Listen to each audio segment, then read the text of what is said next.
Então, boa noite. Vamos começar mais uma reunião da Retina da USP. Hoje é 16 de maio de 2024. A gente vai começar com o caso clínico, que é Thaís Câmara, que é fellow, vai apresentar. Então, Thaís. Boa noite, sou Thaís Câmara, fellow do primeiro ano de Retina Clínica. Vou apresentar o caso da semana para vocês, com uma alteração da data aí nos slides. Estou um pouco atrasada na data, mas seguimos aí com a apresentação e gostaria de começar agradecendo ao Dr. Sérgio Pimentel pela ajuda na elaboração dessa apresentação. Bom, o nosso caso é um paciente masculino de 24 anos que deu entrada no nosso serviço com uma queixa de baixa acuidade visual e nistagmo desde a infância. No exame físico, era possível já desde cara na ectoscopia observar uma esotropia alternante com uma preferência pelo olho esquerdo e também um nistagmo torsional que era visto mesmo a olho nu. Esse paciente apresentava uma acuidade visual sem correção de conta-dedos a 1 metro no olho direito e conta-dedos a 2 metros no olho esquerdo. Feita a refração, a acuidade do olho direito melhorou para conta-dedos a 3 metros, com mais 9 esférico de correção, e o olho esquerdo, com uma correção de menos 8,75, menos 3,75 a 90, manteve o conta-dedos a 2 metros. Na biomicroscopia, as pálpebras e os cílios dos dois olhos estavam sem alteração, havia córnea clara. Ambos os olhos apresentavam uma iridodonese, com uma câmara anterior ampla, formada, sem reação de câmara. E aí começam as nossas primeiras alterações mais gritantes. Esse paciente era afásico do olho direito e possuía um cristalino com certa opacidade no olho esquerdo. Aqui eu mostro para vocês a biomicroscopia do olho direito e a biomicroscopia do olho esquerdo, já sendo possível observar também a dificuldade no exame desse paciente por uma falha na fixação do olhar. Era bem difícil esse paciente conseguir fazer a fixação. Aqui apresento para vocês a imagem de grande angular do olho direito, no fundo do olho direito, o fundo do olho esquerdo, a autofluorescência do olho direito, a autofluorescência do olho esquerdo, e o OCT de olho direito e olho esquerdo, mais uma vez lembrando que esse paciente tinha grande dificuldade de fixação do olhar, então foi um exame muito difícil de ser realizado e que acabou ficando com uma qualidade um pouco prejudicada, ainda mais no olho esquerdo pelas opacidades do cristalino. Então aqui eu apresento para vocês o resumo do caso e gostaria de abrir para que os doutores pudessem levantar hipóteses diagnósticas. Muito bem. Então, resumindo, então, o paciente agora tem 24 anos, mas ele tinha baixa de visão associado a um nistagmo desde a infância, né, desde o nascimento, uma XT alternante, uma visão bem baixa de conta-dedos, uma anisometropia por causa de uma afasia no olho direito. Os exames a gente viu e eu queria que vocês, então, discutissem os exames e informassem um diagnóstico diferencial para a gente pensar e formular aqui. Então, Tereza, Jorge, André, que vocês pensam, Cleide, que vocês pensariam aí de diagnósticos? Bom, aí você tem uma atrofia retiniana bilateral, né? Uma atrofia muito importante, sem nenhum padrão típico de distrofia, né?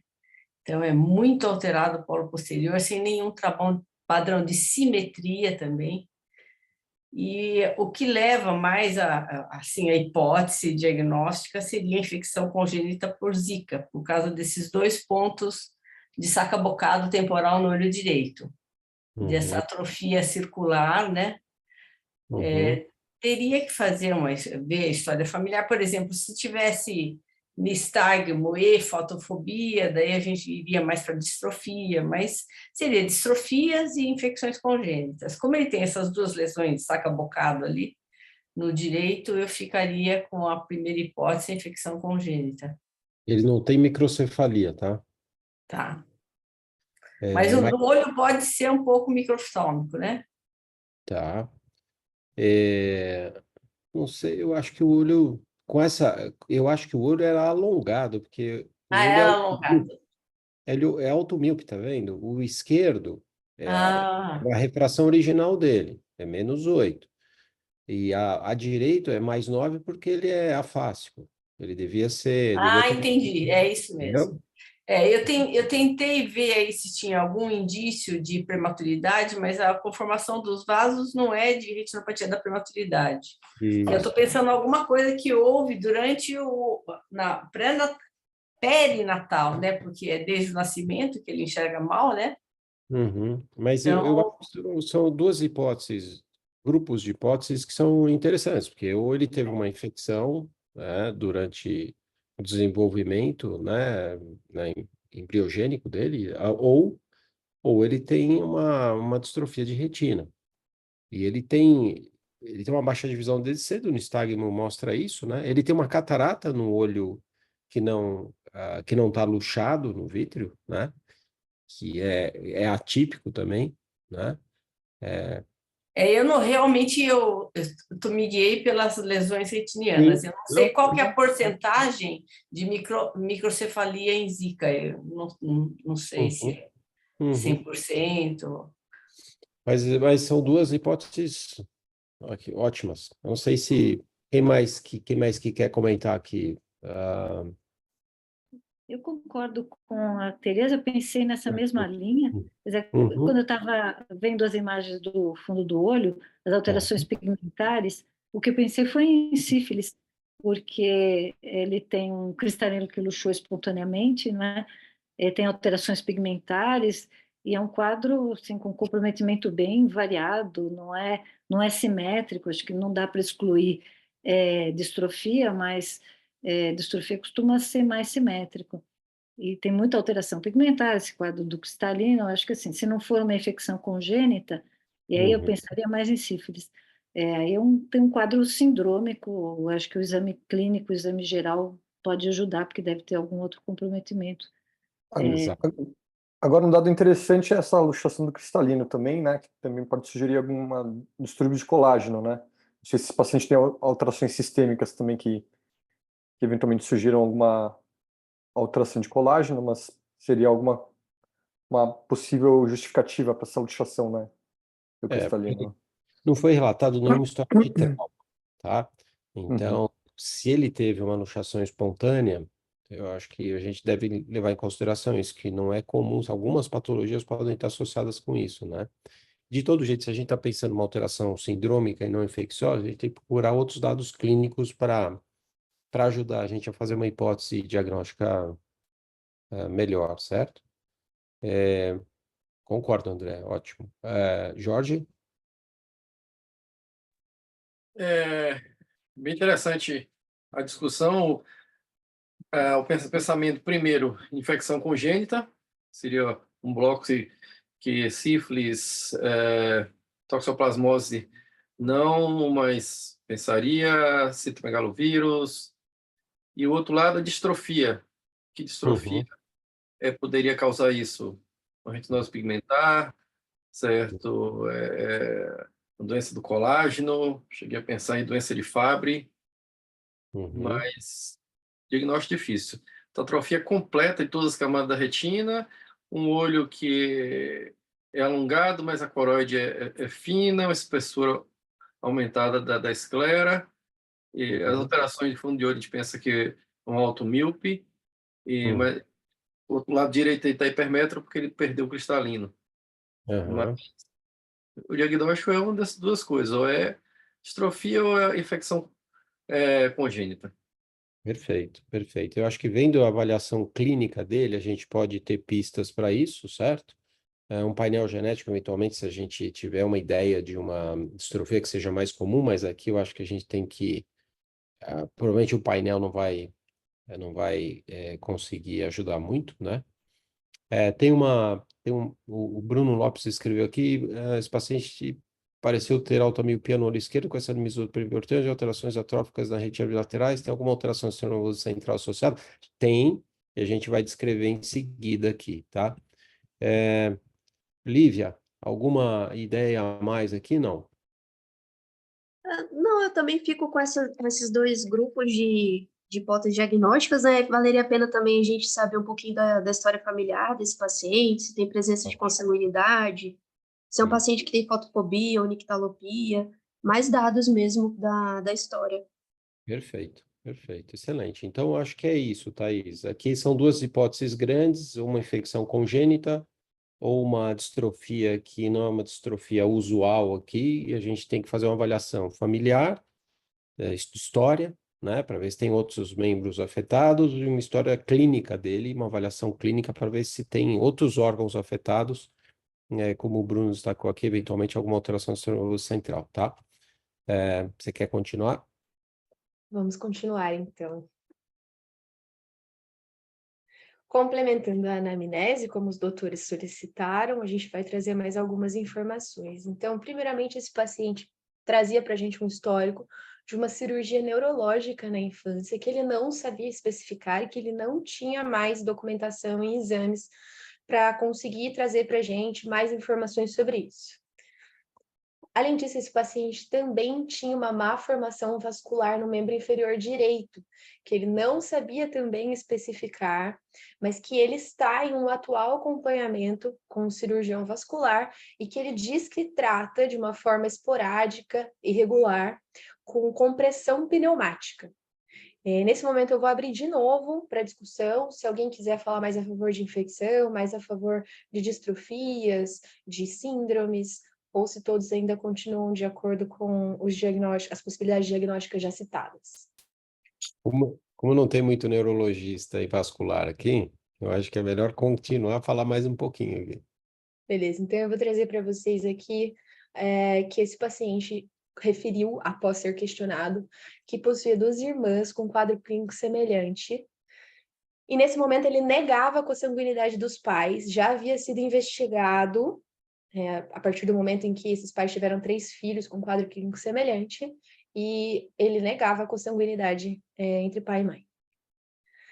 A gente solicitou um teste genético, agradecimento aqui ao Dr. Omote e sua grande disposição aí de ajudar o nosso ambulatório. Foram muitos diagnósticos feitos a partir dos pedidos de exoma pelo Dr. Daniel Omote, e aí esse painel genético veio com uma alteração em homozigose para o gene COL18A1. Eu vou mais uma vez abrir para caso alguém queira discutir sobre hipóteses diagnósticas, agora com o resultado desse exame genético. Alguém lembra disso? O gene é do colágeno 18, tá? Por isso que é COL18 aí. O A coisa que eu colágeno me lembro que tem colágeno é do Stickler, mas aí não é esse quadro aí. é diferente, né? Tem uma outra. Tem uma outra que, aliás, tem uma publicação aqui do HC grande sobre isso. De vários pacientes.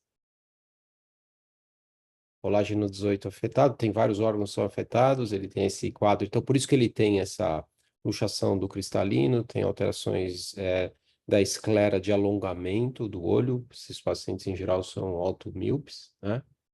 Alguém lembra do nome? Foi descrito nos anos 70. E é raro, bem raro, bem raro. É bem raro, mas a gente acaba tendo uma amostra um pouco maior no HC devido a essa publicação. Bruno Lopes falou aqui, no bloco, tá? Isso. Síndrome de quem descreveu aí do no block, tá? É raro, tá? Essa foi a descrição. Então, Thaís, continua aí. Bom, pessoal, então em 1971, que no bloco a equipe dele descreveram um quadro de uma família que apresentava descolamento de retina associado a encefalocele. E aí, nessa publicação, ele caracterizou a síndrome de Knoblauch. Eu vou voltar ainda para a nossa discussão, porque o nosso paciente ele apresentava um quadro de luxação do cristalino para a câmara vítrea do lado direito. Nesse mesmo olho, assim como no outro, ele apresentava alterações retinianas graves, que foram discutidas aqui previamente. E eu quero reforçar que ele não apresentava sinais inflamatórios. Então, ele não apresentava celularidade nem em câmara anterior, nem em câmara vítrea. Ele tinha um olho calmo, conjuntiva calma, não possuía queixa nenhuma de sinais inflamatórios, não tinha queixa de dor. E, muito pelo contrário, esse paciente referia para a gente que há algumas semanas ele, na verdade, estava enxergando melhor do que ele enxergava previamente. E aí eu vou abrir mais uma vez para a discussão, porque eu gostaria de saber dos doutores se a gente aborda ou não aborda esse cristalino luxado para a câmara vítrea. Então, ele tem uma visão, o olho de melhor visão com correção é o olho esquerdo, certo? É o olho que não tem o cristalino luxado, certo, Thaís? Não, doutor, na verdade, o olho de melhor visão se tornou o olho com o cristalino luxado, mas com uma correção de mais 9. Então, Então, corrigindo, é esse olho que tem conta-dedos a 3 metros, é isso? E o outro tem conta-dedos a 2 metros, é isso? exato, doutor. Tá, tá. Então, o problema é que a Thais está perguntando é que tem uma incidência de descolamento de retina numa porcentagem enorme desses pacientes com cirurgias. Eu vou aproveitar para lembrar para vocês que isso faz, inclusive, parte do título da descrição inicial da síndrome, publicada em 1971. Então, descolamento de retina encefalocélica, é uma alteração neurológica, né? Então,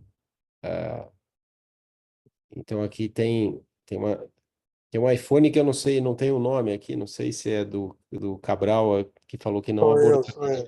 Eu não abordaria, não. O Leandro, então, no bloco é complicado para operar, né? Primeiro que, como o cristalino foi luxado dentro da cápsula, ele não costuma causar reação inflamatória, né? Ao contrário de um fragmento em cirurgia de catarata, ele está imunologicamente selado lá, né? E Isso. esse paciente está bem, está contente, daria correção de afasia e seguiria de perto, mas apenas seguiria.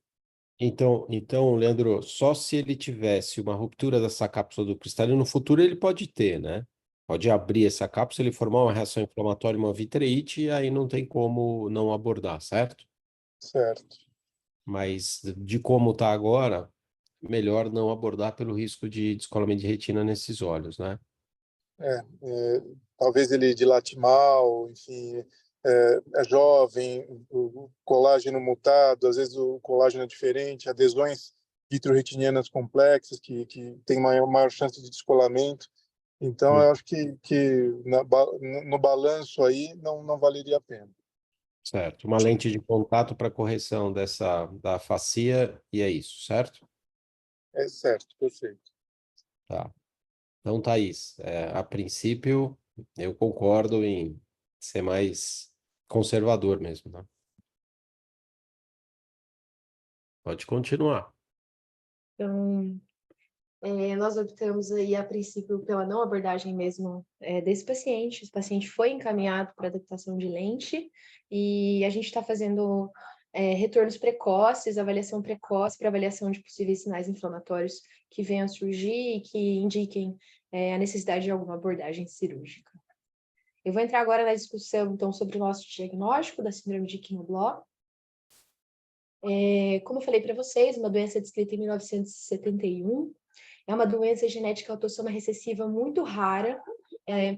Acredita-se que tenha menos de um caso a cada 1 milhão de pessoas. Ela é causada por uma mutação no gene COL18A1, como o Dr. Sérgio bem pontuou, né? O próprio nome do gene já nos dá a pista de que é um gene relacionado à produção de colágeno tipo 18. E esse colágeno, ele está relacionado com a produção de uma proteína chamada endostatina. Essa proteína, ela tem uma função muito importante na inibição de angiogênese, na diferenciação e morfogênese de células endoteliais e na sinalização celular, principalmente a via WNT. Trata-se de um colágeno que possui no mínimo 3 isoformas diferentes, uma pequena, uma média e uma grande. Os artigos que nós temos mais recentes mostram para a gente que alterações da isoforma pequena do colágeno tipo 18 estão muito relacionadas com as malformações oculares. enquanto as formas média e grande estão relacionadas basicamente com alterações neurológicas, mas também com algumas alterações oftalmológicas. A variabilidade fenotípica da síndrome de Knoblauch é muito grande. Essas imagens que eu trago para vocês é inclusive de um artigo discutindo essa variabilidade fenotípica. Não se entende ainda molecularmente falando, genotipicamente falando, da onde vem essa variabilidade fenotípica, mas acredita-se que possa vir dessa quantidade de isoformas, de no mínimo 3 isoformas, né? E aí vários tipos de apresentação são descritas. Na parte ocular, a gente sempre vai ter alta miopia, degenerações vitreoretinianas associadas a descolamento de retina. E na parte neurológica, malformações cranianas occipitais, apesar de alguns artigos mais recentes estarem correlacionando mutações no gene COL18A1 com alterações unicamente oculares, como eu expliquei para vocês aí, provavelmente relacionada a essa questão das isoformas. Além disso, existem alguns outros relatos de alterações de malformações no sistema renal, malformações cardiológicas, como destroversão, malformações na formação pulmonar do lado direito, algumas alterações em formação de maxila, de face. Não existe relato na literatura de malformações vasculares em membros, como o nosso paciente apresentava, a malformação vascular no membro inferior direito, mas, enfim, a variabilidade fenotípica é muito grande. E como trata-se de uma síndrome rara, fica ainda mais difícil essa doença ser estudada e a gente relatar tudo que é possível relatar, porque não é todo mundo que tem pacientes com síndrome de Knoblauch no laboratório. A gente tem um viés, que como o Dr. Sérgio falou, de ter sido, na verdade, quem identificou a alteração no gene COL18A1 foi uma equipe que incluía pesquisadores do HC. Então, a USP está envolvida na identificação do gene mutado na síndrome de Knoblauch, e por isso a gente tem essa vantagem de ter esses pacientes ali no nosso ambulatório. Sobre o colágeno tipo 18 nos nossos olhos, existem muitos artigos publicados, por incrível que pareça, e acho que um dos mais interessantes ali que eu achei foi um estudo que comparava um colágeno tipo 18 nos olhos humanos com o colágeno tipo 18 no olho de ratos. E aí foi possível avaliar o impacto desse colágeno tipo 18 ausente nos olhos desses ratinhos e entender um pouco melhor o que acontece no olho humano. Então, hoje a gente sabe que o colágeno tipo 18, ele tem participação na formação da cápsula do cristalino, na formação de membrana basal da íris, do trabeculado, do canal de Schlemm, do humor aquoso, humor vítreo, membrana limitante interna da retina, IPR, e membrana de Bruch.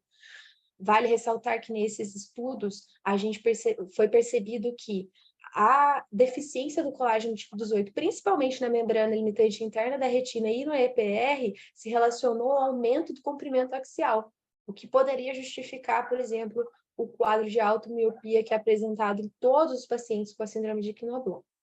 Como eu falei para vocês, o colágeno tipo 18 está associado com inibição de angiogênese, então se a gente tem uma falta do colágeno tipo 18, a gente vai ter uma angiogênese anômala, né? Principalmente ali nos olhos, mas também, como eu expliquei para vocês, do sistema neurológico, e que sai em outros órgãos, como no nosso paciente, que possui uma má formação de membro inferior direito. O colágeno tipo 18 também está relacionado com a estabilização de membranas basais, então, como eu falei para vocês, ali na membrana limitante interna da retina, no IPR, ele vai ter uma importante função para estabilizar o crescimento do olho. E, como eu falei para vocês também, inicialmente, ele tem uma importante participação na sinalização celular.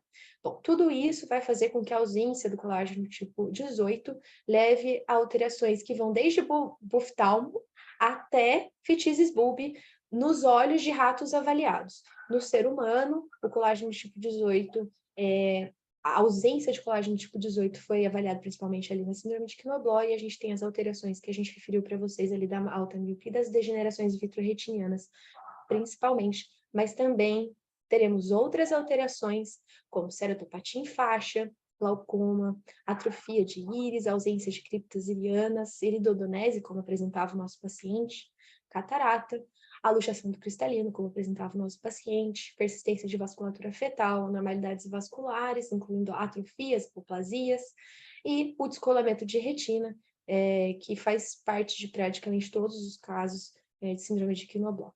Quase todos os pacientes vão apresentar visão diminuída, nistagmo e possivelmente estrabismo desde a primeira infância. É uma doença que costuma se apresentar desde o primeiro ano de vida. No caso do nosso paciente, o diagnóstico acabou sendo um pouco mais tardio, mas ele fechava também esse quadro clínico referido desde a primeira infância. E as irmãs, lembrando também, 2 irmãs apresentando quadro semelhante. Os pacientes com síndrome de Quinoblot na avaliação multimodal vão apresentar no OCT ausência de depressão foveal, uma perda de retina externa e um afinamento de camadas da retina muito significativo. A gente pôde observar isso também no OCT do nosso paciente. A autofluorescência, devido à grande atrofia da retina, vai se apresentar como uma hipoautofluorescência ali nessa região, também observado muito claramente no nosso paciente. E aí eu vou falar com vocês sobre diagnósticos diferenciais. A doutora Cleide lembrou muito bem de uma das colagenoses, que é a doença de Stickler, mas eu vou começar falando sobre uma das doenças do colágeno mais comum que a gente tem na prática clínica, que seria a doença de Marfan. Logo de cara, no nosso paciente lá no ambulatório, era possível descartar Marfan, porque Marfan, eu não espero que ninguém saiba esse score esse score decorado, mas a gente tem um score em que é possível fazer o diagnóstico de Marfan clinicamente. E ele inclui, muito caracteristicamente, o sinal do pulso, o sinal do polegar. Ele vai incluir algumas alterações, como deformidades na região torácica, deformidades de calcânio, pneumotórax, ectasias, protusão de acetábulo, entre outras alterações um pouco menores, né, na estrutura ali osteomuscular do paciente, que vai ficar muito mais evidente para a gente do que ser simplesmente ali o nosso quadro de Quinoblot, né? Então, vai ser um diagnóstico diferencial importante, sim, mas o Marfan, ele não vai alterar o colágeno tipo 18, na verdade, a produção alterada é do colágeno tipo 1. Como muito bem lembrado pela doutora Cleide, a síndrome de Stickler é uma colagenose também, mas não vai afetar o colágeno tipo 18. Nessa síndrome, o colágeno que vai estar diminuído é o colágeno tipo 2, a produção anômala é do colágeno tipo 2. E aí sim, nós teremos também alterações orofaciais, né, alterações de face, como é possível ser apresentado no paciente com a síndrome de Quinoblot, mas são alterações faciais diferentes. Aqui eu vou ressaltar muito fortemente esse maxilar hipoplásico que costuma ter o paciente com a síndrome de Stickler, que também se enquadra ali num score para diagnóstico clínico. E aí, claro, a miopia, as degenerações vitreoretinianas que vêm associadas, também catarata. E esse paciente também vai apresentar perdas auditivas, neurosensoriais, que vão ser diferentes do quadro apresentado pelo nosso paciente com síndrome de Quinoblot, porque não existe relato associado a isso para os pacientes com deficiência do colágeno tipo 18. Outras colagenoses mais raras, como vitreoretinopatias associadas ao VICAM, e aí entra a doença de Wagner, também temos diversas características clínicas diferentes, mas aqui eu vou ressaltar que a maior parte das alterações todas as alterações encontradas nesses pacientes, elas são oculares. A gente não vai ter os achados sistêmicos que a gente encontra nos pacientes portadores da síndrome de Quinoblot. Síndrome de Marshall, uma colagenose muito rara também, em que a gente vai sim ter alterações sistêmicas, mas, mais uma vez, alterações muito diferentes da alteração que a gente tem na síndrome de Quinoblot. Enquanto a síndrome de Quinoblot, a gente costuma ter ali uma encefalocele, podendo, inclusive, predispor a uma hidrocefalia, nesse caso, a gente vai ter mais pacientes com braquicefalia, né?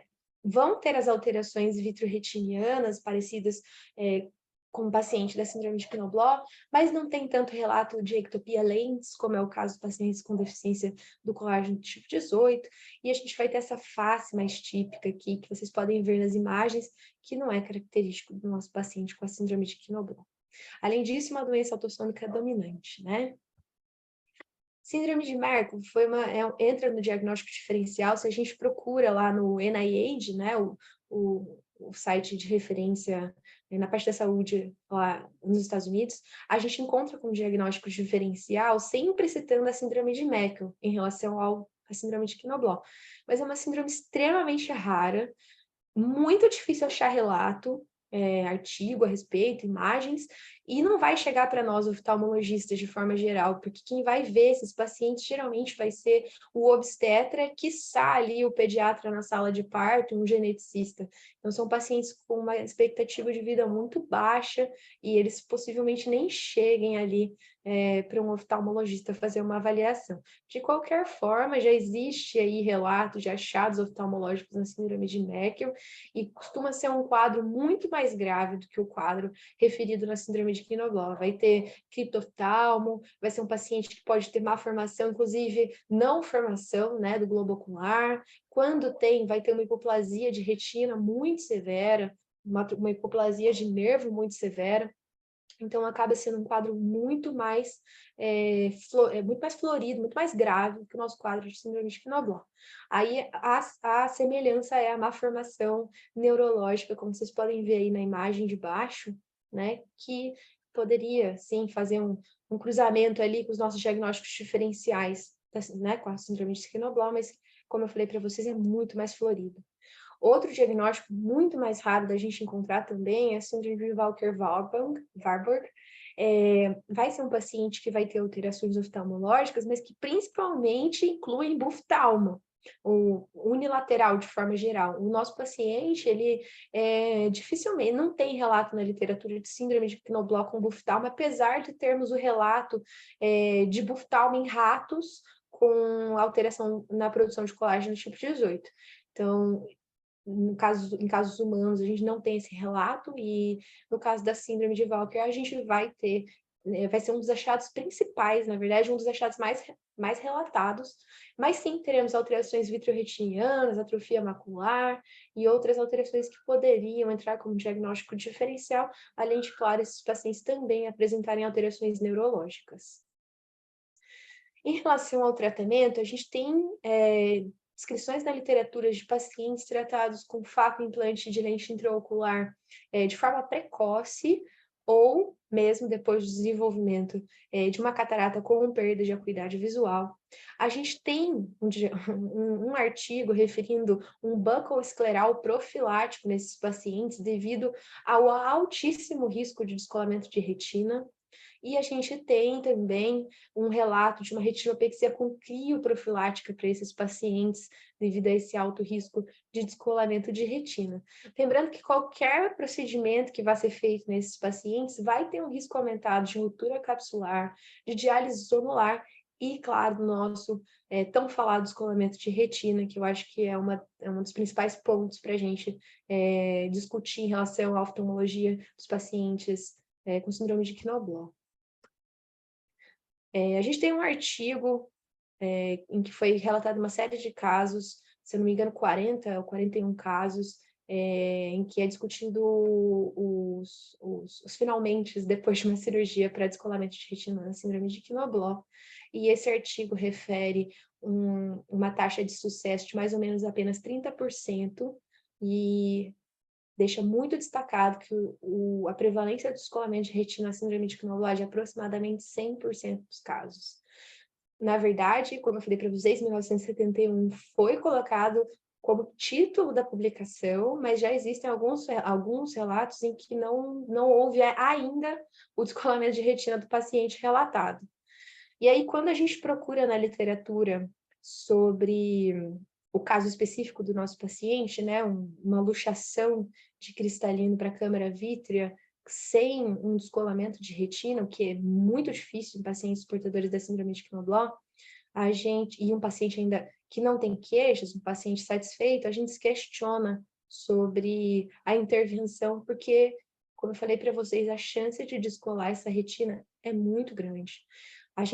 Se a gente procurar sobre relatos de remoção de cristalino luxado para câmara vítrea, a gente sempre vai ver a indicação da vitrectomia, porque a maior parte desses artigos estão se referindo a pacientes com uma retina relativamente viável, apesar de risco, sim, de intervenção. É um paciente que foi dormir enxergando e acordou com uma queixa de acuidade visual, ou teve um trauma e aí evoluiu com uma queixa de baixa acuidade visual, e aí, claro, é removido aquele cristalino da câmara vítrea, é colocado um implante secundário, o paciente fica feliz, o médico fica feliz, mas no caso do nosso paciente portador da síndrome de Quimbló, vale a pena esse questionamento, porque a gente pode, sim, acabar causando um malefício aí para o paciente na hora de intervir, sabendo que a chance desse paciente ter um bom desfecho cirúrgico depois dele ter um descolamento de retina não é alto, a chance dele evoluir com uma perda visual muito severa é grande, e a maior parte desses pacientes vai evoluir dessa forma. Então, por esse motivo aí, o levantamento desse caso e dessa discussão toda nessa aula. Eu agradeço a vocês pela presença, agradeço ao Dr. Sérgio aí pela oportunidade de apresentação e pela ajuda na elaboração, e agradeço os doutores que discutiram com a gente essa aula. Obrigada. Muito bom, Thaís. A gente que agradece, tá? Ótima revisão, caso complexo, e a gente vai Eu continuar. queria saber só o que tinha no braço mesmo. Poderia me Uma explicar? alteração, ele tinha no membro inferior, ele tinha uma alteração vascular, que não Ah. está descrita na síndrome. Não está na síndrome. Não está descrito. Na verdade, eu não achei nenhum relato na literatura que referisse má formação vascular em membros. O colágeno tipo 18, ele produz, como eu falei, a endostatina, que está muito relacionado à inibição de angiogênese e inibição de proliferação de células endoteliais. Ele tem sido muito estudado, inclusive, o colágeno tipo 18, porque eles estão achando que pode ter alguma relação, alguma chance de ser relacionado com o tratamento de tumores, por causa dessa ação dele. E aí, bom, fica aí, né? Estão estudando colágeno tipo 18 justamente por ele ter uma ação vascular aí, uma ação na angiogênese. E esse paciente, ele tem essa alteração que ele não sabe especificar, ele diz que é uma má formação do vaso da perna direita e que ele faz compressão pneumática como um tratamento esporádico com o cirurgião vascular dele. Obrigada. Ótimo. Muito bom, Thaís. Obrigado, tá? Então a gente segue, vamos para a imagem. O Gustavo Mesquita, QR3, vai apresentar essa imagem. Gustavo? Boa noite a todos. Tá dando para ver o slide? Tá dando para ver. Beleza. Bem, gostaria primeiro de agradecer ao professor Sérgio Pimentel pelo auxílio na formulação da imagem da semana, tá bom? Primeiramente, eu vou mostrar a imagem sem dar aí os dados epidemiológicos do nosso paciente. Tá bom. Então, essa imagem, certo, Gustavo? Isso. Agora, quais são os diagnósticos diferenciais aqui? Então, uma lesão macular simétrica, né? Parece Exato. ser um paciente jovem, né? Pelo brilho aí. Isso. Então, imaginaria uma toxoplasmose, se bem que não é muito característica, acho que tem que abrir para uma distrofia, aquela da cavidade lá, da Carolina do Norte. E eu acho que, para mim, ficou entre essas duas. Então, um quadro infeccioso que é semelhante ao que a gente discutiu antes, hein? Sim. Uma infecção, uma distrofia, alguma outra hipótese aqui? A doutora Maria Tereza até havia comentado sobre infecção congênita por Zika, né, porque dá essa lesão tipo coloboma. Certo. Certo, Lívia. Então, também infeccioso, então toxo e Zika. Tá. O que mais? Isso não é secundário à infecção neonatal, nem é uma distrofia. Então, o Vitor José falou uso de medicação.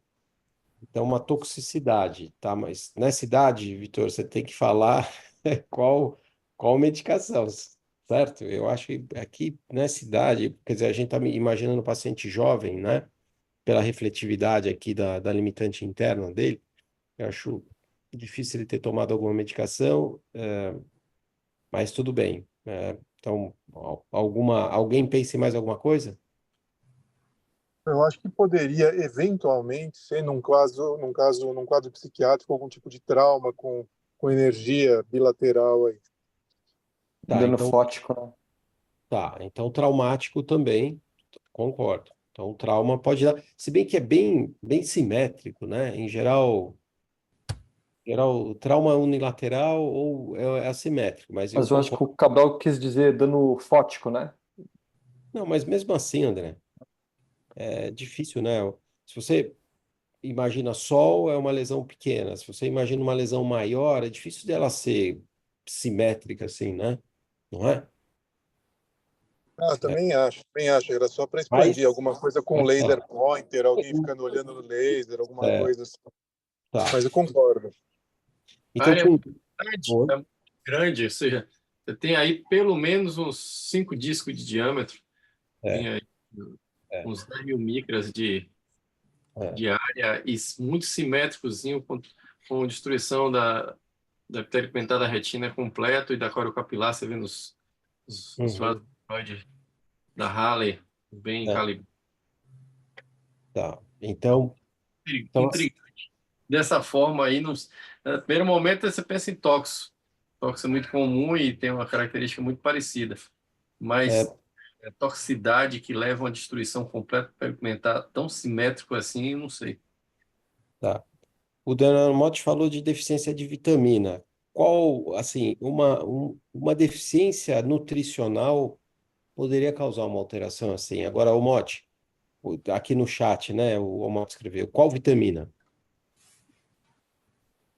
Lembra qual pode dar isso? Vitamina A, Não. B tem várias. B12, isso. Cobalamina pode dar isso, tá? Então, assim, eu acho que é legal o Gustavo tá mostrando, porque tem um diagnóstico diferencial amplo. A gente falou de infecções neonatais, falou de trauma, falou de distrofias, falou de toxicidade e tem deficiência de vitaminas genéticas. Esse garoto não produz cobalamina, vitamina B12, tá? E pode dar esse aspecto de atrofia macular. Então, tem outras alterações que o Gustavo vai descrever, mas isso é tratável se for dado precocemente, se fizer reposição da vitamina. Se bem que toda a vida neonatal dele, intrauterina, ele teve a deficiência. Então, ele já nasce assim, mas talvez você impeça que isso progrida com o tempo, tá? Então, é incomum isso, né? A gente vê bem pouco, mas entra dentro dos diagnósticos diferenciais, tá? É isso aí. Valeu, Motti, ótimo. Gustavo, quer seguir? Claro, com certeza. Bem, então, só complementando aí a história desse paciente, é uma criança de 3 anos, do sexo masculino, que foi levado ao oftalmologista pelos pais que referiam uma intolerância ao óculos que tinha sido prescrito anteriormente. Esse paciente já tinha passado anteriormente com o oftalmologista, tido um diagnóstico prévio de um coloboma de retina, mas não tem imagem desse coloboma, não tem nenhum registro que quem fez o registro das imagens conseguiu. E ele também tinha um diagnóstico prévio de miopia, né? O paciente ele tinha uma visão instável ao exame físico, né? Até pela dificuldade de medir visão num paciente dessa idade, e apresentava também nistagme. Então, o diagnóstico que acabou sendo fechado para esse paciente é de uma deficiência de cobalamina C, que seria a vitamina B12. No caso, ele tinha uma alteração genética autossômica recessiva no gene MMA-CHC, que impedia a conversão da cobalamina na metilcobalamina, que seria o metabólito mais utilizado aí pelo nosso organismo. Esse achado ele pode estar associado a quadros sistêmicos, então microcefalia, crises convulsivas, atraso do desenvolvimento neuropsicomotor e também alterações hematológicas. No caso do nosso paciente, ele não apresentava nada relacionado a isso, realmente era um quadro exclusivamente ocular. Relacionado aí ao acometimento ocular, esses pacientes acabam evoluindo com uma maculopatia grave, com alterações aí de pigmentação e atróficas, que vão aumentando aí sua incidência ao longo que o paciente vai envelhecendo. Então, até o primeiro ano de idade, em torno de 30% já tem essas alterações, com 4 anos já 60% tem, e até 86% dos pacientes ao longo da vida podem evoluir com essas alterações. Geralmente essas alterações são mais centrais e depois elas tendem a progredir em direção à periferia. E também pode acontecer de ter uma atrofia do disco óptico e atenuação vascular. Então, essa imagem aqui é de um outro paciente, que tem aí também um OCT mostrando importante atrofia da região macular. Em relação ao segmento do paciente, ele atualmente está com 11 anos de idade, está usando suplementação vitamínica, com uma visão de 20/500 e 20/640, e teve uma piora do quadro atrófico, comparativamente aos exames anteriores, de quando ele era mais novo, né? E até hoje ele não tem nenhum atraso do desenvolvimento neuropsicomotor ou qualquer outro quadro neurológico associado, e está apenas em uso de auxílios ópticos. E aí eu deixei também aí em cima o artigo de onde foi tirada a imagem, que os autores eles advogam que, em casos selecionados, talvez fosse interessante fazer testagem genética no paciente mesmo recém-nascido, para tentar fazer o diagnóstico precoce e impedir, ou pelo menos atenuar a evolução dramática aí, igual do nosso paciente. É isso. Excelente, Gustavo. Parabéns, tá? Então é importante fazer esse diagnóstico diferencial e até na suspeita, então, fazer o teste genético para fazer o diagnóstico preciso e para propor um tratamento que, embora seja talvez pouco eficaz, mas eu acho que bloqueia o avanço dessas alterações, né? Tá? Então, excelente, Gustavo. Parabéns ao Amote aí pelo diagnóstico e a todos que comentaram, que é muito difícil fazer o diagnóstico pela imagem, né? Então, tem vários diagnósticos diferenciais, é importante falar em todos, isso é o mais importante, para depois chegar a uma conclusão com os exames, né? Excelente. Agora, quem vai falar sobre o artigo é a Marina Marchetti, a Marina R2. Eu acho que esse artigo é muito importante, principalmente aqui no HC, que a gente vê muitos casos de pronto-socorro, e o artigo fala sobre descolamento de retina após trauma ocular aberto. Então, esses traumas abertos estão associados a uma probabilidade de descolamento de retina, tá? E que baixam bastante a visão no paciente. Você tem que ter suspeita quando você tem um trauma mais posterior, estágio 3, que a gente chama, né? Ou 2 para 3. Quando esse paciente tem hemorragia vítrea e quando a acuidade visual de apresentação é muito baixa e você ainda não consegue fazer um ultrassom para verificar a retina, né? E a Marina vai falar que você tem que ter um segmento intensivo desse paciente no início, porque, em geral, você faz o diagnóstico do descolamento de retina nos primeiros 30 dias, mas você pode fazer até o terceiro mês. Então, é importante você fazer um segmento continuado do paciente, mesmo que ele não tenha descolamento de retina, no paciente que teve um trauma aberto nos primeiros 3 meses, tá? Se ele tiver descolamento, ele tem que operar o mais precocemente possível, embora o prognóstico possa ser reservado, tá?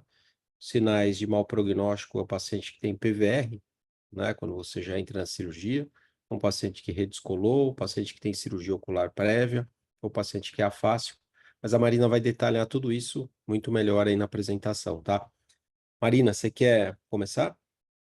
Boa noite, professor. Sim, vou compartilhar a tela. Tá.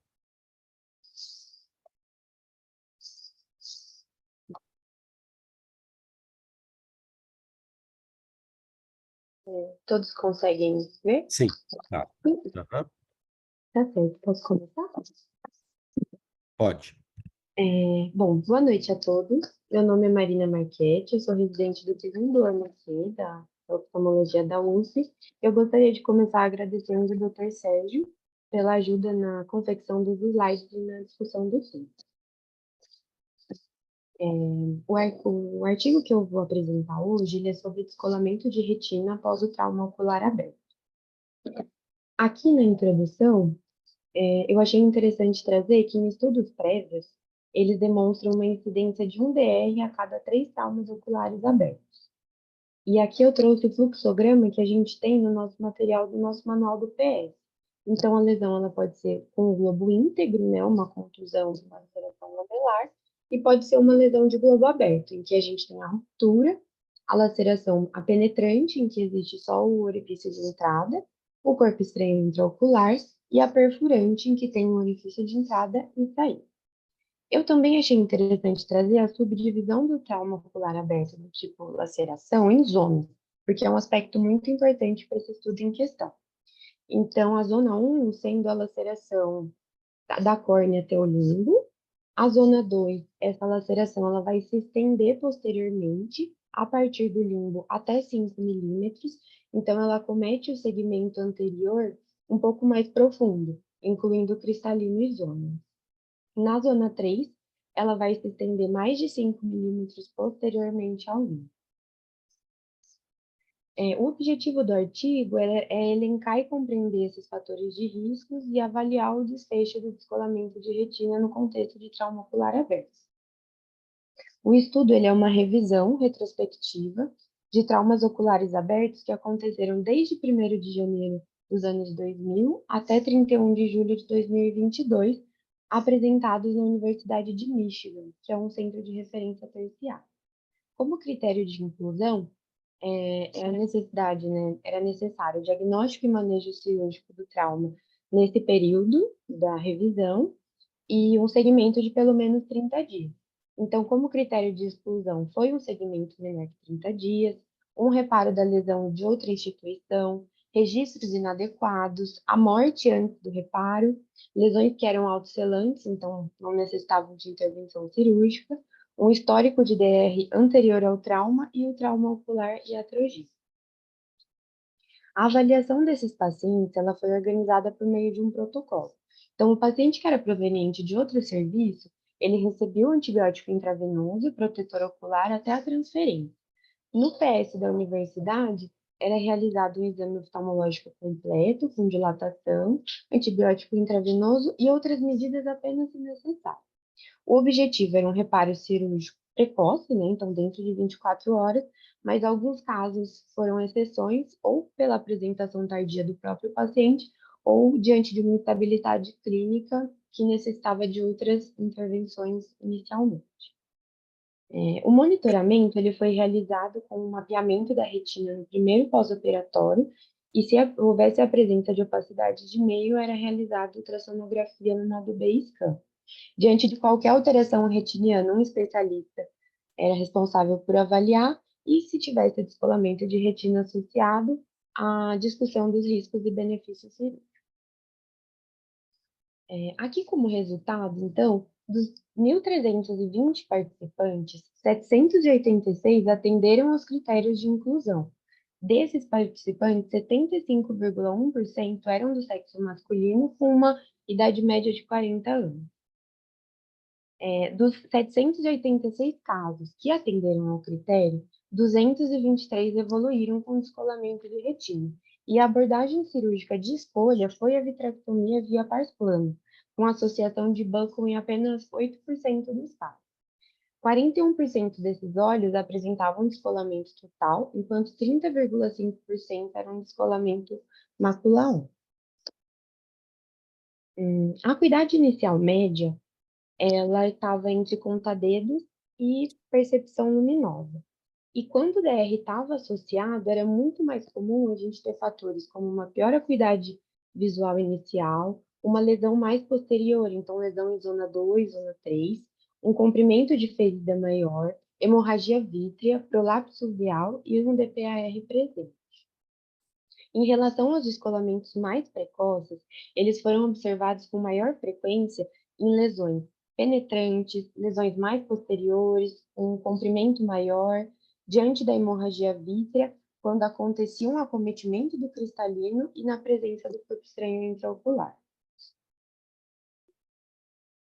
Os preditores de pior prognóstico visual são, então, a cirurgia ocular prévia, e isso majoritariamente cirurgia para tratamento de catarata, a associação do PVR, a afasia e novos descolamentos. E o preditor de melhor prognóstico visual era a mácula 1. A acuidade visual média, ela melhorou de PL e SPL para conta-dedos, 6 meses após a abordagem cirúrgica. Então, a gente vê aí uma melhora significativa. E os descolamentos que foram reparados precocemente, então, dentro de 7 dias, eles não só tiveram um melhor resultado anatômico, mas também uma menor probabilidade de um novo descolamento. Portanto, 28% dos traumas oculares abertos cursaram com o DR, sendo que 75% desses descolamentos se apresentaram dentro de 30 dias e 15%, somando 15%, chegando no 90%, aconteceram dentro de 100 dias.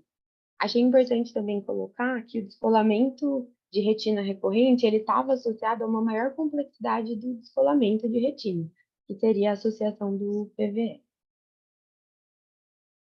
Por fim, eu achei interessante trazer aqui na conclusão os fatos mais importantes. Então, a gente precisa fazer um acompanhamento rigoroso desse paciente nos primeiros 100 dias, justamente pela alta incidência do DR e principalmente se ele tiver associado a lesões mais posteriores, então zona 2 e zona 3, associado à hemorragia vítrea ou com uma acuidade inicial muito baixa. É importante a gente pensar também que a reparação do DR ela é frequentemente recomendada porque, como já foi citado, houve uma melhora significativa da acuidade visual. Ainda que a gente opte por abordar, é importante a gente deixar o paciente ciente do prognóstico visual reservado nesse contexto de trauma, especialmente se tiver o histórico de uma cirurgia ocular prévia, afasia, um PVR associado ou a presença do descolamento de retina recorrente. É isso. Muito obrigada. Parabéns, Marina. Então, a Marina resumiu super bem esse artigo que eu acho que de muita importância para quem convive com atendimento de pronto-socorro, né? Então, para todos os residentes aqui do HC, esse artigo é muito importante. Isso que a Marina detalhou é muito significativo, tá?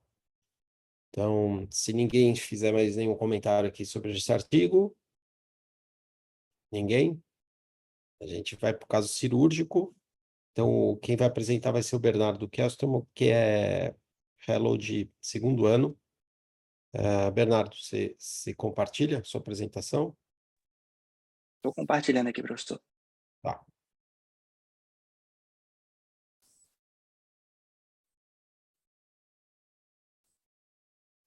Dá para ver a tela aí, professor? Tá ótimo, dá, sim. Certo. Então, boa noite a todos. Boa noite, professor. Sou Bernardo, eu vou apresentar o caso cirúrgico dessa semana. Então, o meu caso, vou passar direto o vídeo aqui com esse primeiro slide, é de uma mulher de 67 anos, ela tinha uma baixa acuidade visual já há 2 anos nesse olho, de antecedente oftalmológico. Ela tinha submetida a uma faco, vitrectomia com peeling de membrana limitante há cerca de 8 meses, e eu vou mostrar o OCT à frente. Ela tinha um buraco de mácula refratário de cerca de 890 micras, o OCT vem. Então, esse é o OCT da paciente, de 890 micras, e aí aqui, o professor quer que eu vá até o final, quer que vá parando, como que você prefere? Eu acho que aí A pergunta é como que abordaria esse buraco refratário grande, de quase Então, Bernardo, 900 micras. esse buraco já foi operado, já foi tirado a limitante, é isso? Já foi feito faco com vitrectomia, com peeling de limitante e deixado com SF6 há cerca de 8 meses antes 8 dessa meses. cirurgia que eu vou mostrar. 8 meses atrás, isso. Tá. Eu acho que a primeira pergunta, né, Bernardo, é quem reinterviria para corrigir esse buraco e qual a técnica de escolha, certo? Certo. Então, Leandro, Olha, Sérgio, estão me ouvindo, não? tá. Tá sim, professor. Sempre existe essa dúvida, né? Sempre esses buracos que não fecharam, se vale a pena intervir ou não, né? Por um buraco desse tamanho, que não tivesse sido operado, eu acho que a minha técnica que eu faço atualmente é aquele flap invertido, né? Você faz um peeling da limitante temporal, invertendo por cima do buraco de mácula, e eu acho que tem bons resultados com esses tamanhos de buraco. Para um buraco que não fechou, aí primeiro precisa ver a viabilidade cirúrgica, não é todo buraco que vai ser operado, às vezes tem buracos muito grandes, com bordas muito afinadas, em que o paciente não vai ganhar nada, e aí se torna uma questão de ego do cirurgião de fechar o buraco sem ganho visual para o paciente, né? Então, assim, nesse caso, me parece que é uma retina que aparentemente é mais viável, as bordas são mais elevadas, e se a gente compara, apesar de a gente ter aquela distorção do OCT entre a altura e o tamanho do buraco, aparentemente valeria a pena tentar. Na tentativa, existem algumas técnicas que poderiam ser pensadas. Você pode tentar tirar a limitante externa ao buraco de onde foi feito o peeling e usar essa limitante, ou então usar a membrana amniótica ou até a retina de alguma outra região, formando uma rolha. Ou então a técnica que eu escolheria é tentar descolar a retina perifoveal através de colocação de BSS, né, com aquela cânula 41 gauge, fazendo com que a retina descole peri-buraco para daí ter o espaço para ela retornar e colar. Eu acho que seria essa a minha técnica de escolha nesse caso. Mesmo com 900 micra aí de tamanho, Leandro? Eu acho que chega, viu, Sérgio? Né? É que é difícil da gente falar, mas assim, parece que é uma retina mais viável que eu acho que não necessitaria colocar aquela rolha central, né? Porque quando a gente coloca alguma coisa para tampar o buraco, você fica com aquela interposição em fotorreceptores, né? Mas, eventualmente, revendo os scans, tudo, talvez chegasse à conclusão que tem que colocar uma rolha aí para tampar, né? Tá. Mas então aí foi interessante, porque você falou de várias técnicas cirúrgicas que são alternativas para buracos maiores que 600 micra, né? 650 micra, quando cai o sucesso cirúrgico, né? De técnicas tradicionais, né? Você tirar a limitante, né? Jorge? E uma recidiva que você já meio que queimou a limitante, né? Então já tirou a limitante. Você não tem mais como usar limitante. Pelo menos você rodar a limitante aqui, né? Se fazer um flap invertido, você não consegue, né? Jorge, o que você faria aí? Então, quase tudo que o Leandro falou aí, eu concordo plenamente. Minha técnica para buracos grandes inicial é fazer o flap invertido, a técnica lá do Jerry Michalewski, da Zofia Michalewska, que você só faz o flap temporal com o objetivo só de isolar essa área, só colocando sobre, não empurrando para dentro do buraco, que tecnicamente hoje em dia é mais condenável, e você tem um resultado muito bom. Eu fechei buracos até maiores que esse. Mas você já fez aí o peeling 360. Então, aí o que é que resta de técnica que a gente tem? A gente tem a colocação sobre o buraco da membrana amniótica, como já foi dito, ou fazer o transplante autólogo, você trazer retina de outro lugar e colocar, ou o relaxamento pelo descolamento peri-buraco, que é uma outra forma de se abordar. Ou você também pegar uma membrana limitante doadora de uma região mais longe e colocar aí, e também verificar o diâmetro que foi feito o peeling inicial, que é a ideia do peeling inicial 360, você fazer diminuir a rigidez da superfície da retina, e isso você poderia alargar, se foi um peeling bem reduzido, e pegar um fragmento dessa limitante e fazer o transplante livre de limitante, colocando sobre o buraco. As pessoas às vezes botam perfluorocarbono para facilitar essa colocação, para não ficar flutuante na cavidade e durante a troca você perder o transplante. Mas é um desafio. Buracos acima de 800 micras, todo ele é um desafio, e reoperação sempre é pior. Mas parece que a retina é viável. Você vê esse cisto aí, o border largo, provavelmente esse paciente vai poder ter. A gente tem surpresas muito grandes quando você opera buracos grandes antigos, que você às vezes acha que não melhora nada, e o paciente tem uma melhora bem razoável.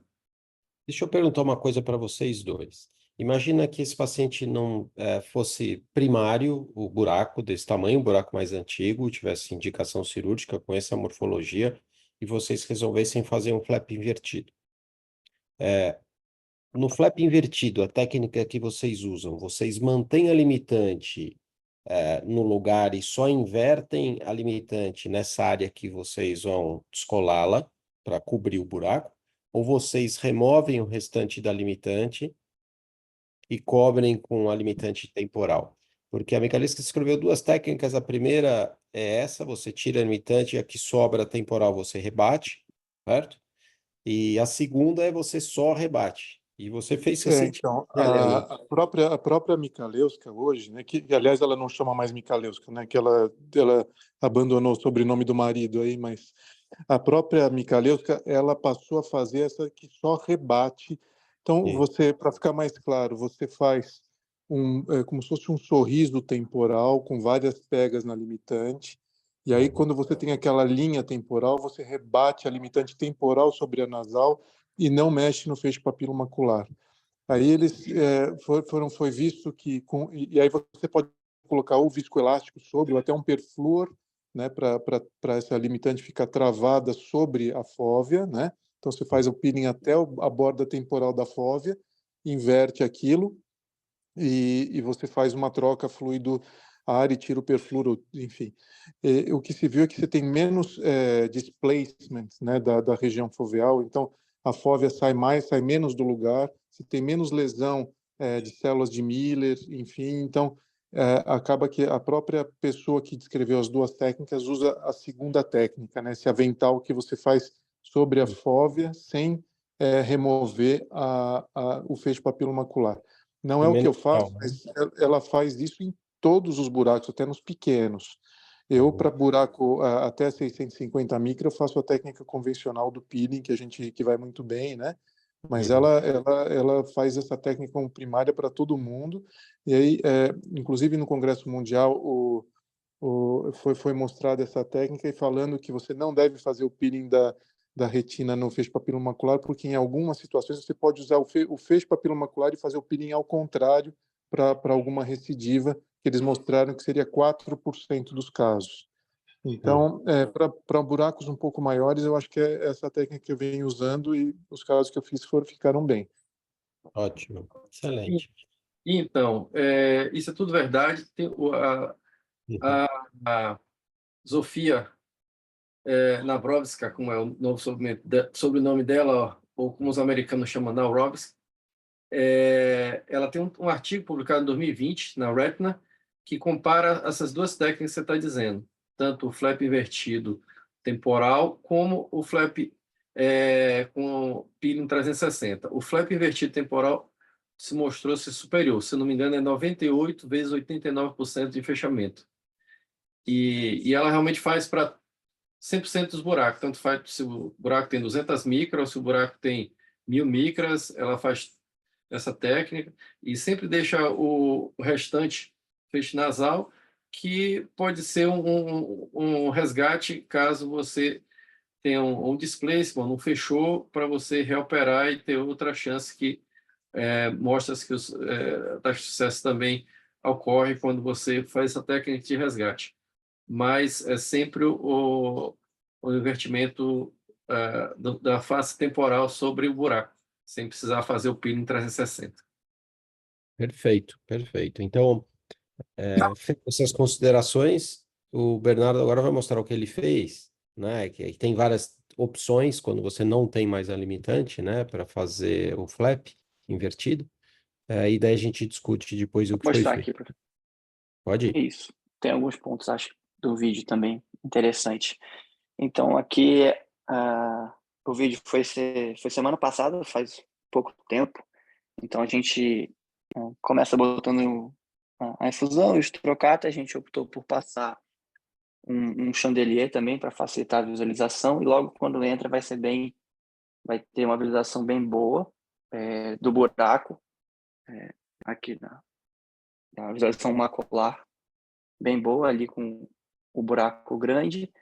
A gente optou por fazer uma técnica de fazer uma troca parcial para injetar o azul brilhante só na região macular, para checar realmente se tinha sido feito corretamente a retirada da limitante em todo o percurso, em toda a mácula. Mas quando a gente refaz a troca e tira o azul brilhante, a gente vê que pela força de injeção do azul brilhante fez uma rotura ali, né, próxima à arcada, e o azul brilhante foi para a região subretiniana, ali na região próxima à arcada, ali, né, macular superior, ali próxima à arcada. A gente seguiu com a cirurgia, e aí a nossa intenção aqui era fazer um transplante de retina. Aqui a gente está pegando a área doadora, a gente vê que a gente não fez endocautério, e mesmo assim não teve um sangramento tão grande. Aí a gente aumenta um pouco a pressão na hora de cortar a retina. Então, a gente não tinha um CT intraoperatório, a gente mediu mais ou menos como a gente conseguiu. Então, a gente faz a corte quase inteiro do flap de retina, coloca perfluor, rebate ele para deixar ele na posição adequada e aumenta o perfluor até a mais anterior. Então, a gente vem trazendo o flap sob perfluor para a região do buraco. Aqui a gente colocando ele nessa região. E aí a gente utiliza o auxílio da tesoura para manipular um pouco e acoplar ele próximo embaixo das bordas ali do buraco, para tentar deixar ele o mais preso possível, para tentar que ele não saia do lugar. Então aqui já é um momento mais para o final da cirurgia. Então a gente vê que ele está muito bem posicionado ali, ficou bem aderido. A gente opta, então, aqui a gente colocando uma pontinha da tesoura só para garantir, faz laser em volta da área doadora ali, superior. A gente retira o perfluor de maneira bem lenta, com uma soft tip, para que o transplante não saia do lugar, que ele fique bem aderido nessa região. Então, aqui a gente tirando o perfluor de maneira lenta pelo nervo óptico mesmo. E aqui, um pouco polêmico, mas a gente achou que estava seguro, a gente optou por deixar com gás. Então, a gente deixou com SF6 e face down para paciente. E aqui já é o final da cirurgia. E é isso. A gente não tem o OCT pós-operatório ainda, mas eu trago assim que a gente conseguir fazer. O paciente ainda está com gás. Ótimo. Excelente, Bernardo. Excelente técnica, tá? Eu acho que para não ter talvez a ruptura e o azul brilhante subretiniano, você tem que baixar a infusão para zero, sabe? E aí você não tem que fazer tanta força. Eu não sei. Você sabe como foi feito isso? Você lembra, Bernardo? Por quê? A gente eu baixo geralmente para 10, para uma pressão baixa. Realmente saiu com um pouquinho de força. Não sei se a gente ter feito a troca ali, a gente deixou só com um pouquinho de BSS ali no polo posterior para tentar concentrar o azul brilhante naquela região, para ver se tinha um pouco de limitante ainda. Eu deixo a pressão em zero, viu, Bernardo? Talvez você faça menos pressão ainda às vezes é uma eventualidade. Jorge, tem algum comentário sobre isso? Perflu, o azul. Não sei se alguém tiraria o azul, mexeria para tirar o azul. E a outra questão é essa: o que faria com ele no final da cirurgia? Então, para você prevenir isso, como o inventor falou, eu fecho totalmente a infusão na hora que eu vou fazer a injeção de algum corante ou transdolona, porque o jato eu já tive com perflucarbono. O jato perflucarbono perfurou a retina. E a outra coisa, você às vezes, se você sentir um pouquinho de resistência, você usar a iluminação como anteparo para o jato bater na iluminação e cair em gotas. Então, são técnicas que você usa para evitar a perfuração através do jato. A outra coisa que você falou sobre esse azul debaixo da retina, a toxicidade. Ele está um pouquinho longe da fóvea. Eu não mexeria porque vai causar um problema danado você descolar essa retina para aspirar isso. Você não vai tirar 100% nunca, porque ele gruda no térmico pigmentar. Então, Tem pacientes sensíveis, mas tem outros que passam despercebidos sem toxicidade exagerada. Uhum. Então, eu não mexeria porque é difícil você tirar esse negócio daí. Entendi. E até agora no Mundial, tentando lembrar o nome do colega lá do Kuwait, que ele, em escola de retina, ele injeta debaixo da retina, quando você não acha o buraco, o azul, para você fazer a inversão, você fazer com que o azul saia pelo orifício, você identifique rasgões de retina microscópicas. Eu já vi um vídeo disso, é meio exagerado, meio Não concordo exagerado, com mas aquilo, é não, isso, mas né? isso não é tóxico, não. Perguntaram aí, isso aí não é tóxico? Não, não é não. Mas eu já tive toxicidade com azul brilhante, só tive um paciente até hoje na vida, que eu não sei por que teve aquilo, mas fez uma atrofia de mácula, o buraco fechou, mas atrofiou tudo. Aham. Mas é raro, não tem uma boa explicação ainda por que alguns pacientes têm toxicidade, outros não têm, Uhum. mas é raro. Tá. Eu achei que talvez quando o Bernardo colocou o Perflu, ele conseguisse lavar um pouquinho, sabe? Fazer uma massagem com Perflu e tirar um pouco, mas você vê que aquela orifício de entrada é meio autosselante, né? É Então o que difícil ficou lá demais, embaixo, colar a retina, fazer a retinotomia, você é tem que fazer uma capaz de virar retinotomia. um problema a tamanho de um monstro. Exatamente, tá. Então, e sobre a técnica, essa é uma questão. A segunda, É que eu faço diferente dele em vários aspectos. ah, Eu faço 4 pontos de diatermia, certo? Eu não faço 360, mas eu faço 4 pontinhos de diatermia. Na hora de puxar, eu uso o loop, o fine loop, puxando devagarzinho para botar. Eu faço um flap um pouquinho maior do que o buraco, porque você só quer só que ele fique por cima. Nunca uhum, deixei com gás, eu deixo com óleo. Atualmente já deixei um paciente com perflu para ver como é que era, mas não vi grandes diferenças com relação ao resultado. E aí, com o perflu, você tem que tirar 15 dias antes, então não fiz mais. Mas o óleo, eu geralmente tiro com 2 meses uhum. e tenho resultados maravilhosos, ou seja, coisa que você não esperava que melhorava, mas eu não tenho microperimetria para dizer a você que se isso aí funciona no centro ou não, mas resultados muito bons acontecem.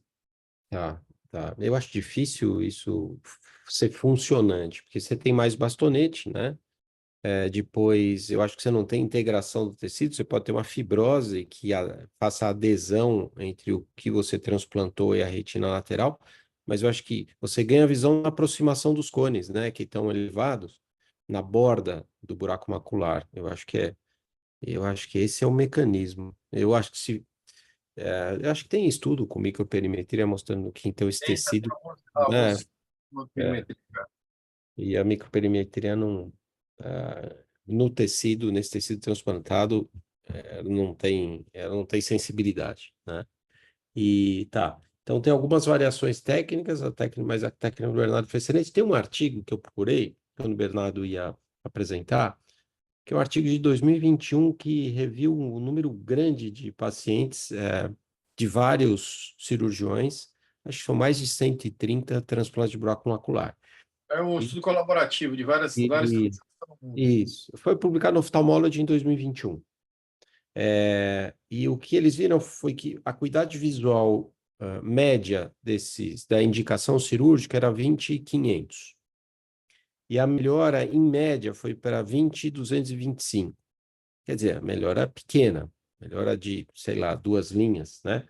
Mas se você for ver os pacientes que ganharam 3 ou mais linhas, foi 43%, que é mais ou menos o que eles viram aqui. E 5 ou mais linhas, quase 29%. Então, se você acaba ganhando uma coisa que você não imagina que você vai ter tanto ganho de visão, como o Jorge falou, mas acaba ganhando visão. Como os pacientes têm uma visão inicial muito ruim, ganhar 3 linhas ou 5 linhas significa chegar próximo a 20/200, ou a 20/150, ou a 20/100. Talvez esse é o problema, talvez que eu vejo de indicação, porque se o outro olho for normal, tiver 20/20, talvez o paciente não perceba muito ele de 20/500 para 20/200, né? A gente percebe, mas talvez o paciente fale, doutor, a mesma coisa, né? E Então, esse é o artigo. Ah, e a média dos buracos, de tamanho de buraco, de diâmetro de buraco, variou entre 840 nesse artigo para 1470.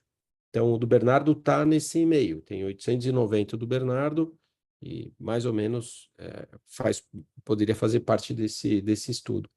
E, Bernardo, depois seria interessante você mostrar para a gente, depois da reabsorção do gás, o OCT e a melhora de acuidade visual da paciente, né? Mas o caso é muito bonito, muito bonito. É uma indicação eventual para casos Não, concordo buracos plenamente, que persistentes, hoje né? em dia é uma indicação precisa.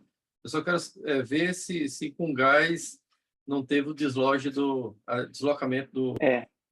Eu Porque trago sim, professor. falam isso, que é muito frequente que demora mais de uma semana para o flap realmente se localizar e não e aderir àquela região ali para ele não sair. Então, o grande risco é sair do lugar e você perder o flap. Uhum.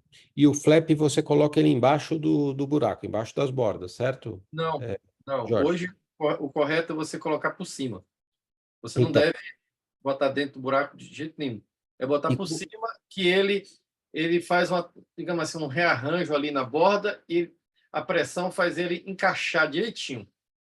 tá. E É só assim. como você mede o que você recortou baseado no diâmetro do teu buraco para fazer o encaixe certo? Rapaz, isso ainda é muito impreciso. Eu não tenho um método preciso com relação a fazer esse corte. Digamos assim, no olhômetro, eu faço uma coisa bem maior. Porque Tá. ele também contrai, entendeu? Na hora que você termina de cortar, ele começa a dar uma contração, tem uma elasticidade ali, ele tem uma contração das células. Então, Uhum. eu faço digamos assim, o buraco mais a metade. Mais ou menos assim, um tamanho bem maior, que eu sei que na hora que encostar lá, encostar vai estar maior do que o buraco, Tá. certo? Eu não quero um flap menor do que o buraco. Eu não quero um flap para ficar dentro do buraco. Eu quero que ele fique sobre a borda ali, que depois ele encaixa. Interessante, né? Porque por isso que você tem que usar silicone, por isso que o Bernardo sentiu seguro em colocar gás, porque ele encaixou dentro da borda. O Foi. problema é o trauma que você faz no EPR com Não a espátula ou recomendo. com a tesoura, né? Isso foi essa história do que eles chamam no inglês o stuff, é você enfiar dentro do buraco. Foi discutido agora. Aham. 99% do painel disse não fazer isso, porque por melhor que você seja cirurgião, você vai atrofiar a pigmentada da retina, você vai causar trauma, você vai até destruir o flap que você tá tendo. Então, é só você colocar por cima que vai, teoricamente, fazer um selamento do buraco, que até inverte a polarização de fluxo da pigmentada da retina, Uhum. e que isso também ajuda, teoricamente, a cicatrização do buraco. Uhum. Mas aí, colocando por cima, aí não tem jeito. Você tem que deixar com silicone ou com perfil mesmo, né? Não tá aí, tem Todo mundo opção. faz. Aí, Ninguém recomenda gás, porque é muito temporário. Não é que o silicone vai demorar muito, mas o que você quer um taponamento preciso por uns 10 dias. isso. Tá. Ótimo. Excelente. Excelente. Bernardo, excelente a apresentação, caso Certinho. bacana, bem bonito. Você mostra, talvez na próxima apresentação sua, você começa apresentando o resultado dessa cirurgia, né? Mas, Bernardo, Tá bom. parabéns. Da cirurgia, muito elegante, certo? E graças a Deus não sangrou nada, que às vezes eu faço e sangra um bocadinho, mas ficou muito bonita a sua técnica. Perfeito. Parabéns. Parabéns. Obrigado, professores.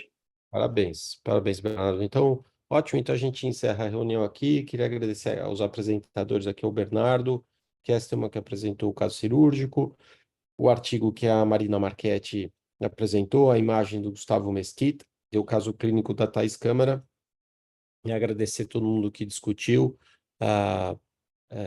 Então, todos os apresentadores, a Maria Tereza Bonanomi, a Lívia Conce, o Jorge Rocha, o Leandro Cabral, o André Croix. Então, a todos eles, obrigado e obrigado a todos que assistiram, que colaboraram aqui, né, fazendo também aqui escrevendo aqui no chat, né? E na semana que vem a gente tem mais uma discussão. Então, até quinta-feira que vem, uma ótima sexta-feira e um ótimo final de semana para todos, tá? Um abraço para todos. Boa noite. Boa noite, Teresa. Boa noite. Boa noite, Cleide.